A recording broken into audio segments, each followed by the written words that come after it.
Hi everyone, I am Naman and thank you for joining this session. In this video, I am going to walk you through a complete price optimization workflow built using KNIME. The purpose of this video is very simple. I want to show how data flows through a pricing system built in KNIME and how it gets cleaned and how business rules and machine learning models are applied to finally get the best possible price for each product. Before we begin, let me give you guys a quick intro to Nine. Nine is a no code, low code analytics platform where we build workflows visually. We use blocks called nodes where each node performs one small job like reading data, cleaning, transforming, modeling, exporting, joining, concatenating, etc. Think of Nine as a machine where you assemble steps in the exact order you want the analysis to happen. So, before I begin, I want you guys to get a complete overview of how the things are working. So, as you can see, the entire workflow is divided into four, or I would say five different components, where each component is specific to a process, starting with the data reading. The data reading component is where we load all required datasets, products, sales history, and competitor prices to gather the raw inputs for pricing. Then comes the data preparation and transformation, where we clean, merge, enrich, concatenate, eliminate, join, process data, aggregate to create a structure and a model ready dataset with meaningful features. Then, once we have that data set ready, we pass it on to our two different approaches. Where the first one is value based pricing approach, where we apply business logic, mathematical formulas, margins, elasticity logic, and competitor constraints to generate a safe and explainable price, which helps us to maximize our profits.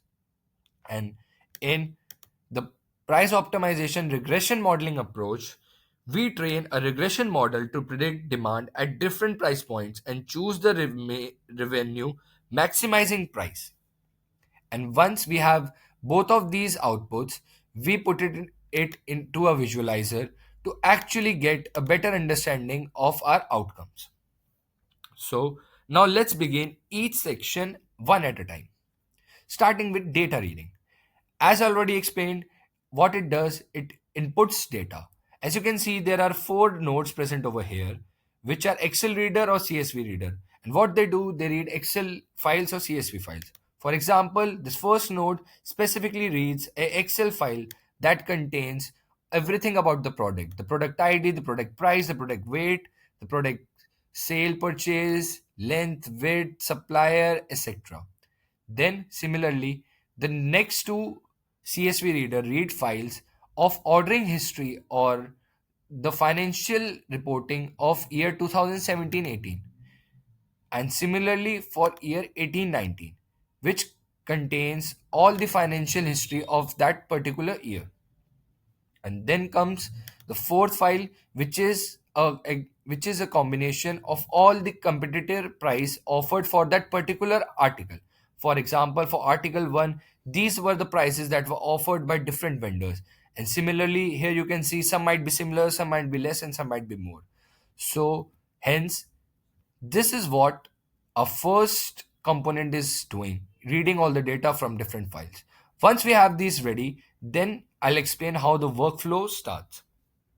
Here, in data preparation and transformation, you can see this data is passed on to a joiner. So joiner is a type of a node which performs outer join, inner join, or performs join between two tables. So it is passed to a join. Then these two nodes are concatenated. Concatenated means added one after another. As both of these have similar schema, hence they can be concatenated. And once they are concatenated, then they are passed on to the next node, which does autocasting, in which I exclude non-necessary columns for us that are not needed for us in modeling or in price optimization. And once I have the amalgamation of these two ready, I pass it to a joiner. and then this joiner performs a outer join. As you can see, it takes the matching rows and the right unmatched rows. And once we have this, then we pass it on to data processing. So here data processing itself is a hybrid node. It performs multiple different transformations to get us the final aggregated data. I'll expand it and show you guys here what is happening. First of all, again, there is a row filter keeping only the rows which have completed orders. We remove all the unnecessary rows. Then these two, these three nodes are basically for making sure that the time and date is not ever hampered with again. So first of all, we convert date and time to string so that it cannot be hampered. And then there is a specific extractor for it that creates an individual field for this. And again, certain numbers are converted into string that so that they cannot be hampered with. Example, the order year, because it actually it is a mathematical value, but we need it to be as a string so it cannot be hampered easily. Once we have this ready, then we pass it to a mathematical formula. This node performs mathematical formulas for us based on the data set. And in this particular node, what we are doing is we are calculating the total turnover. And turnover is nothing but the things we are selling into the number of amount, that is, or you can see that sale price and the order quantity gives us the rough turnover of what we are getting. Once we have this rough turnover, then it is passed on again to row filters, removing all unnecessary rows, and then finally grouping it by with article ID. So group by is again a clause that is used in DBMS to actually aggregate it based on a particular key value, which is here the article ID, which I am using. And then again a rounder to rounding it off to one digit only. Once we have this all data ready with us, we can then proceed it to further steps. As you can see, what I've done is I have passed on the data aggregated with me to a visualizer. This type of node is called a visualizing node. For example, I'll try to show you guys that what type of visualization does takes place. So this is the visualization of the data that we aggregated up till this step from all these 6 7 nodes. And it does show just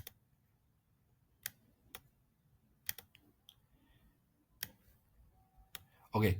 So here it shows the turnover based on particular type of different products that we have in the financial year 17 to 18, 18 to 19. Similarly, the order placed in every year, etc. So as you can see, this type of node is a very easy way to actually help us visualize it fast and easy to understand.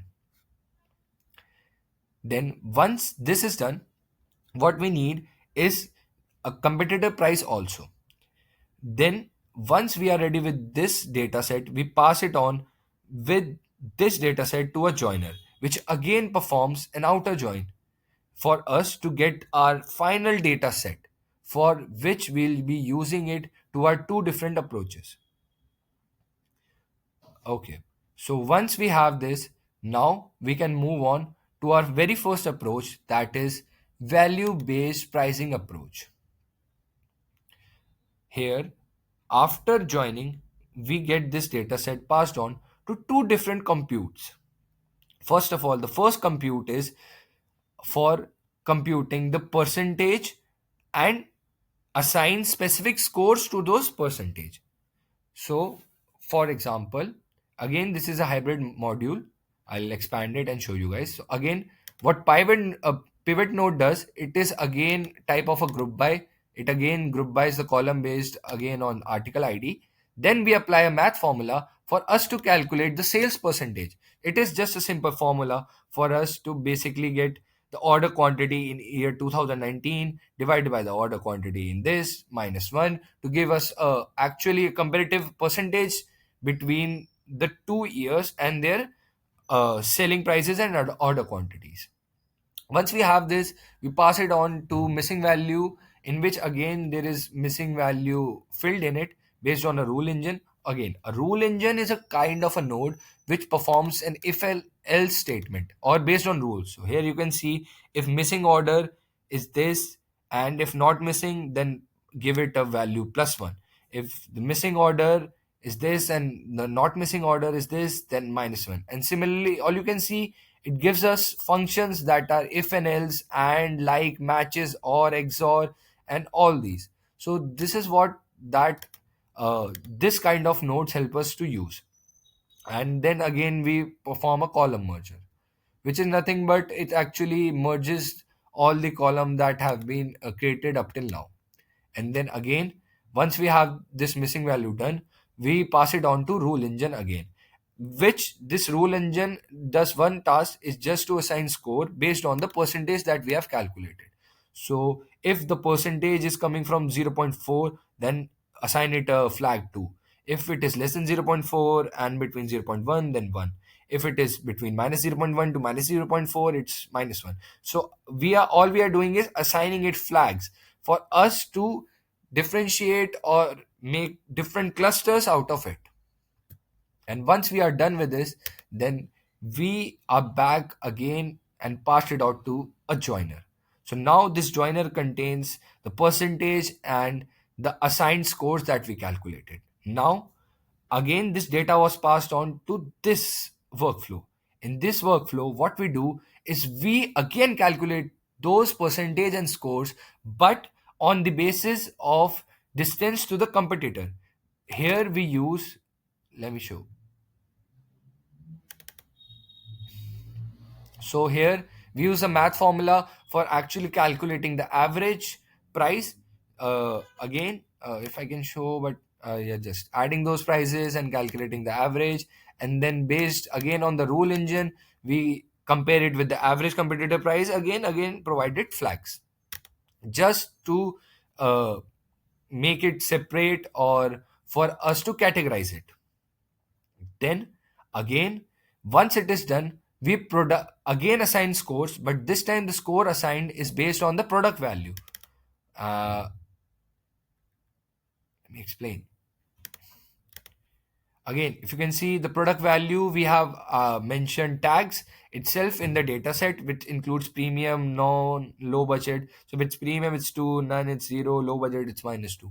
So again, we all what we are doing over here is trying a way to create scores and categorize it in a way so that every price action can be differentiated from other based on the scores that we are getting. Once we have all these calculations ready with us, we perform a inner join this time. Basically, because see, this time we don't want the right and matched rows. This time we want all the rows that are available with us and the rows which are matching. After the joiner, then we again provide a math formula. This time the math formula performs overall scoring based upon all the scores that we calculated in these three, and gives us a final overall score. Uh, if you can see, so this is how we are calculating the final overall score by adding the math formula. And once we have, then again we use the rule engine to finally assign the price adjustment to everything. So like if some score is someone is getting a higher score, then price adjustment to it would be lesser. But so for example, see, if the overall score is greater than 1 and the score overall is between 1 and 2, so the price adjustment would be done of 0.06, so it is less. Again, if the overall score is between zero point 0.5 and 1, there is again lesser price optimization that has been done. So similarly, we add certain variables to it to actually help us analyze that what kind of price adjustment we will have to use. Once done with this, then we calculate the new sales price with the old sales price to calculate the actual change in turnover. So, if I can go deep into it, I'll show. Yeah. So, here again, this here we are calculating the sales price for the new prices that we have got, then we round off it, then we calculate the new sales margin. uh, then if you want I can even show you.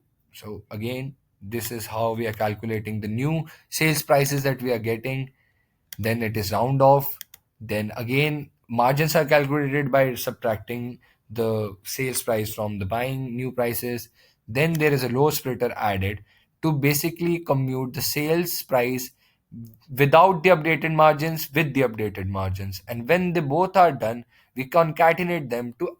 So basically what this step is doing, this is repeating the same thing twice, but it is using two different parts of the same data set, making it a less predictable, or I would say making it difficult for a model to repeat itself, so that the data sets are different for different mathematical formulas though are from the same individual data set, if you're getting what I'm trying to explain.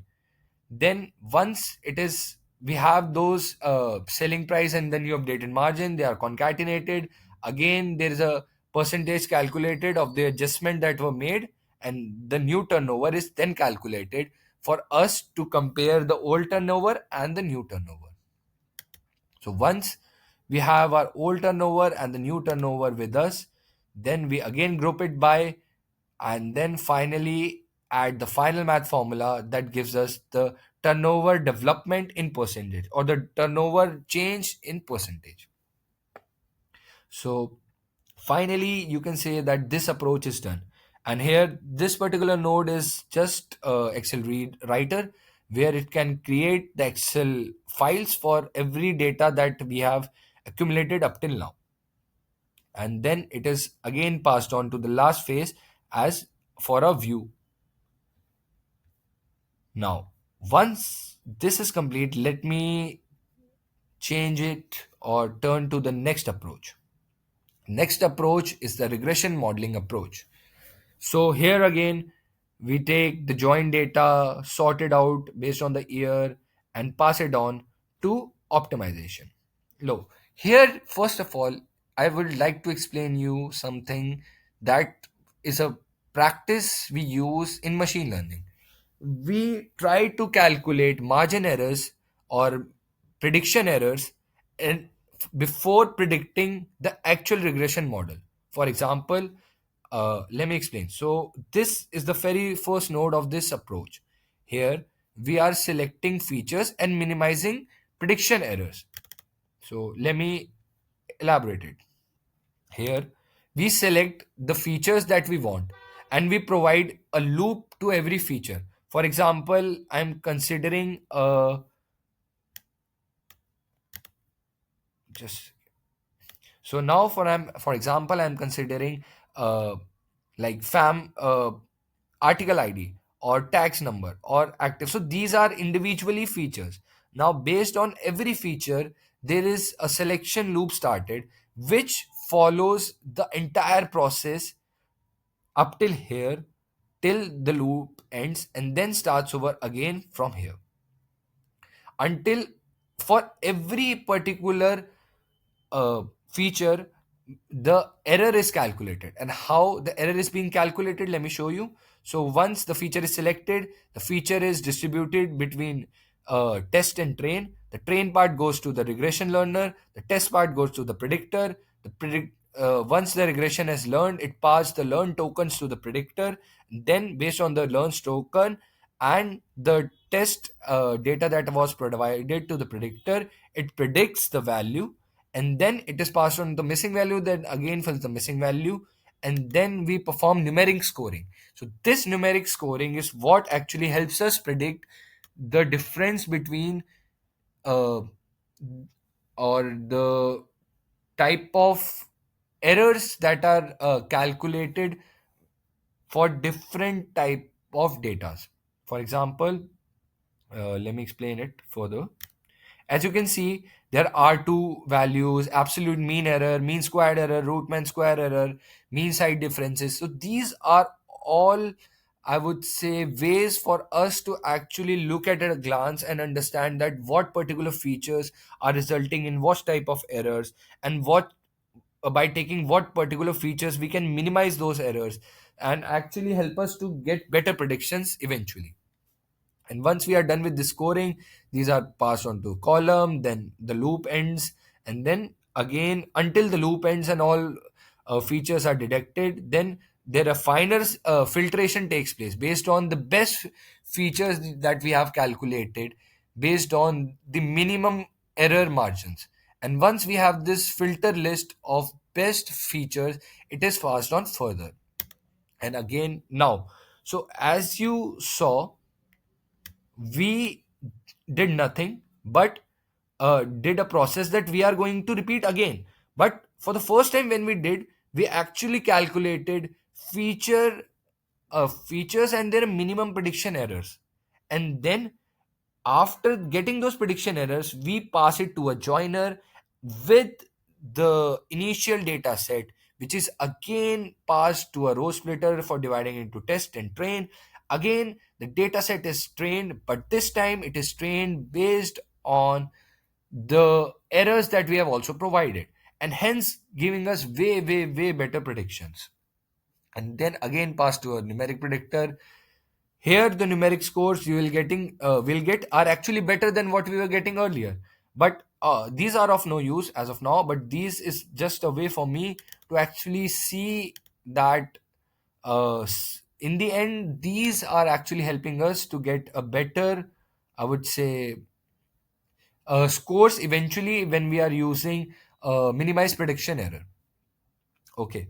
So once we have this regression ready, then we pass it on further to again compare the old and the new turnover from the predicted values and the ones we already passed. Again, we group it by and final put the math formula to convert it into the development percentage of the total turnover, and again passed on to the price optimization view.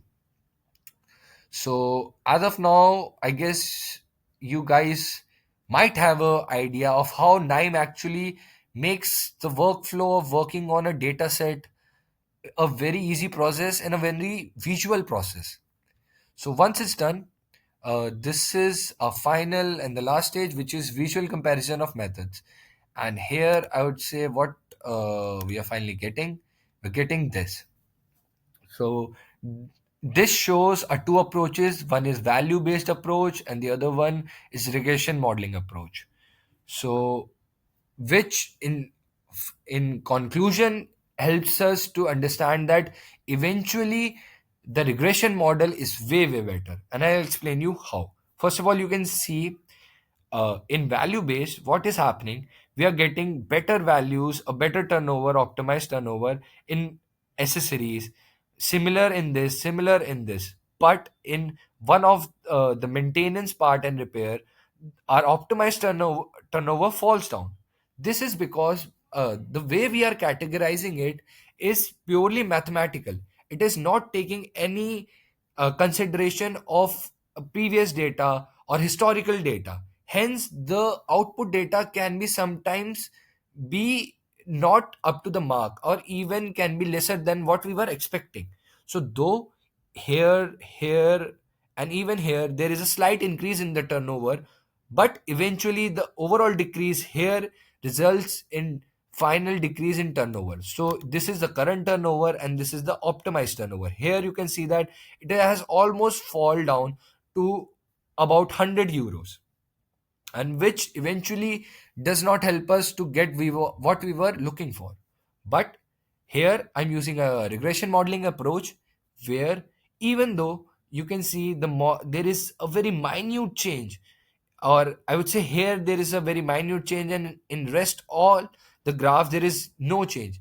But still, because as there has been historical data sets present for us to train our data set, and also the uh, error percentages that we calculated are here, so this protects us to fall down to what it is needed to actually give us better predictions and prediction that are needed for us to maximize or optimize our turnover. So here you can see, even though the changes are minimal, but all the changes are to optimization of the turnover or increase in the turnover. And here you can see there is a about 100 euro, uh, like almost 100 euro profit to us. So this in totality is how you can price optimize this by actually using KNIME to visually work on such complex data set and perform complex mathematical uh, functions, complex mathematical formulas, perform data modeling formulas, perform machine learning models, train them, test them, write them, and make these workflows. So I hope you guys uh, get a clear understanding of how and why it was done in this way. This workflow is transparent, business friendly, and an ideal real world pricing decision. I hope you guys find this informative. Thank you for watching.